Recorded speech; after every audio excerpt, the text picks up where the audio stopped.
Hello दोस्तों। India में donation सब करते हैं और हमारे देश में बहुत सारे धर्म हैं जो डोनेशन देने की बात करते हैं। पर क्या आपको ये भी पता है कि जो आप डोनेशन देते हो उसका बेनिफिट इनकम टैक्स में भी मिलता है।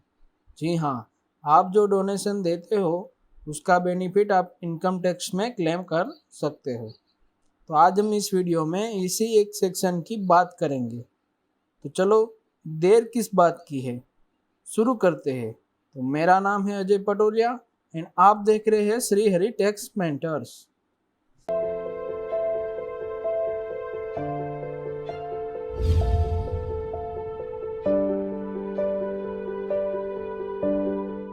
आज हम जो जिस सेक्शन की बात करने जा रहे हैं वो है section 80G, deduction for donation.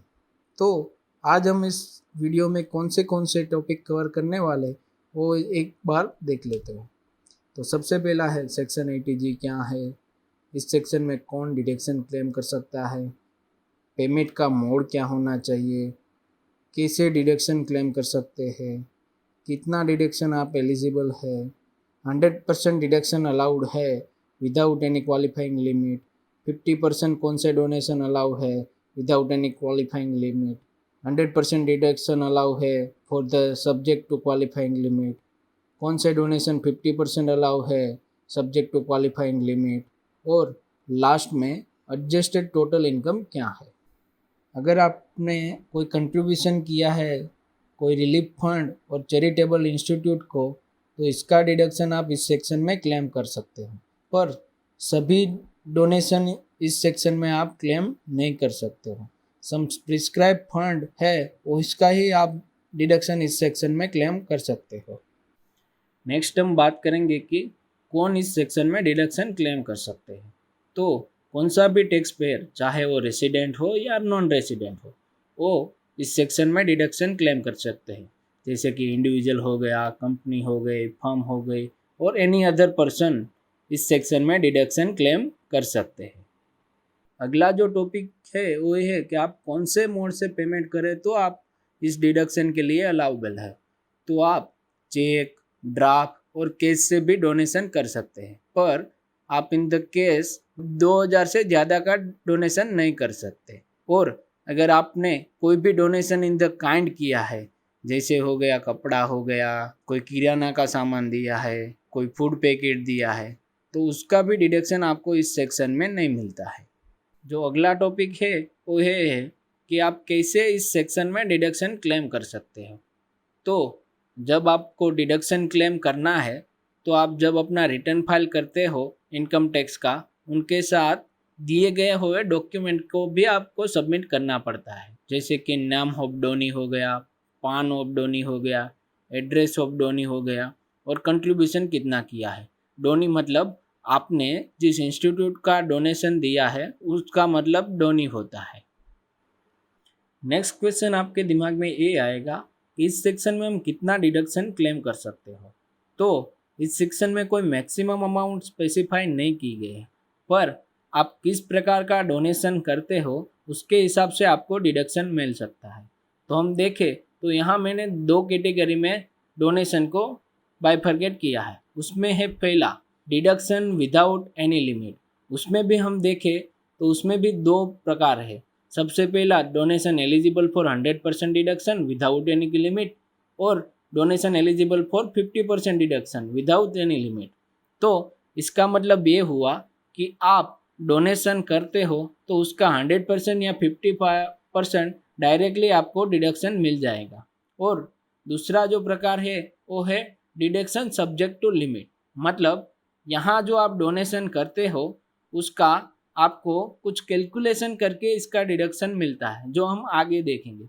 उसमें भी दो प्रकार है, donation 100% deduction subject to 10% of adjusted gross total income.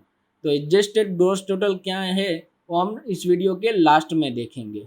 और donation eligible for 50% deduction subject to 10% of adjusted gross total income.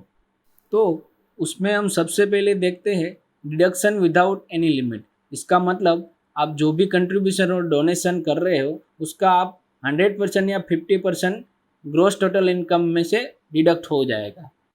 तो उसमें सबसे पहला है donations are eligible for 100% deduction without qualifying limit. मतलब यहाँ जो लिस्ट दिया गया है उसका आपको 100% डिडक्शन मिल जाएगा। उसमें सबसे पहला है national defence fund setup by central government, prime minister national relief fund, national children fund, approve university और educational institute of national eminence, fund setup by state government for medical relief to the poor, central welfare fund of the army और the airforce central welfare fund, Swachh Bharat Kosh, clean Ganga fund, national fund for control of drugs abuse. तो इसे कहीं सारे list दिया गया है जिसमें अगर आप डोनेशन करते हो तो आपको 100% का डिडक्शन मिलता है। अगला जो है वो है donation eligible for 50% deduction without qualifying limit, जिसमें सबसे पहला है Jawaharlal Nehru memorial fund, prime minister drought relief fund, Indira Gandhi memorial trust, Rajiv Gandhi foundation. इसका मतलब इस दिए गए फंड की लिस्ट में अगर आप डोनेशन करते हो तो आपको उसका 50% ही डिडक्शन मिलता है। मतलब अगर आपने 1000 का डोनेशन किया है तो आपको 500 का ही डिडक्शन मिलेगा।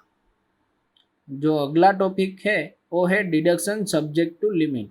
मतलब अगर आप कहीं पे कंट्रीब्यूशन और डोनेशन किया है जो हमने आगे बात की उस फंड के अलावा, तो उसका आपको 50% या तो 100% का डिडक्शन मिलेगा, पर उसमें सब्जेक्ट टू कंडीशन है कि वो परसेंटेज आपको नेट क्वालिफाइंग अमाउंट का मिलेगा।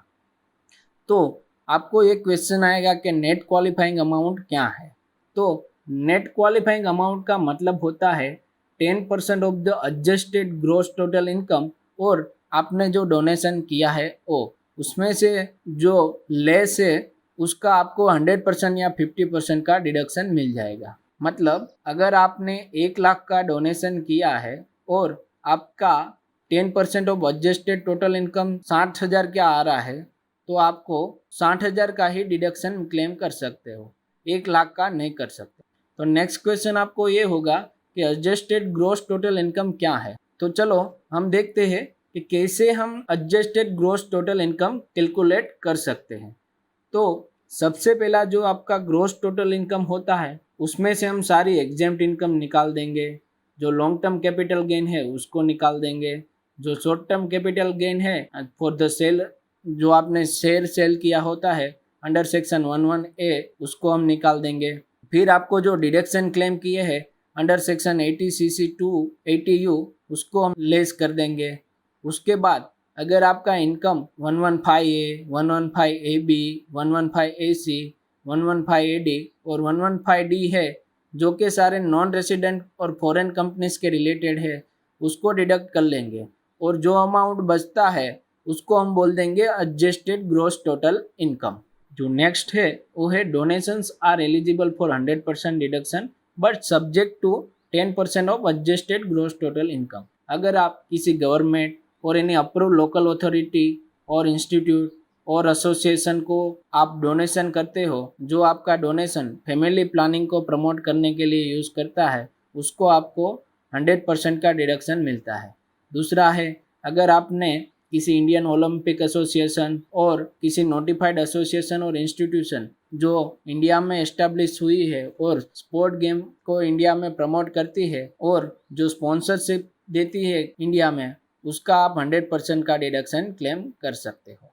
नेक्स्ट जो टॉपिक है वो है donation eligible for 50% deduction subject to 10% of adjusted gross total income. अगर आप इसी इंस्टीट्यूट को डोनेशन करते हो जो सेक्शन 80G सब सेक्शन 5 की कंडीशंस फुलफिल करती है, तो आप उसको 50% डिडक्शन क्लेम कर सकते हो। और अगर आप किसी गवर्नमेंट और लोकल अथॉरिटी को डोनेशन देते हो जो ये अमाउंट चैरिटेबल पर्पस के लिए यूज़ करेंगे, उसका भी आप 50% डिडक्शन क्लेम कर सकते हो। और अगर आप किसी ऐसी अथॉरिटी को डोनेशन देते हो जो बनाया गया है हाउसिंग अकोमोडेशन प्लानिंग के और सिटी के डेवलपमेंट और इम्प्रूवमेंट के लिए, टाउन विलेजेस को कैसे डेवलप और इम्प्रूवमेंट करना है उसके लिए काम करता है ऑर्गेनाइजेशन में आपने डोनेशन किया है, तो आपको उसका 50% का डिडक्शन मिलेगा। अगर आप किसी ऐसी ऑर्गेनाइजेशन को भी डोनेशन देते हैं जो प्रमोट करते हैं माइनॉरिटी कम्युनिटी को, उसका भी आपको 50% का डिडक्शन मिलेगा।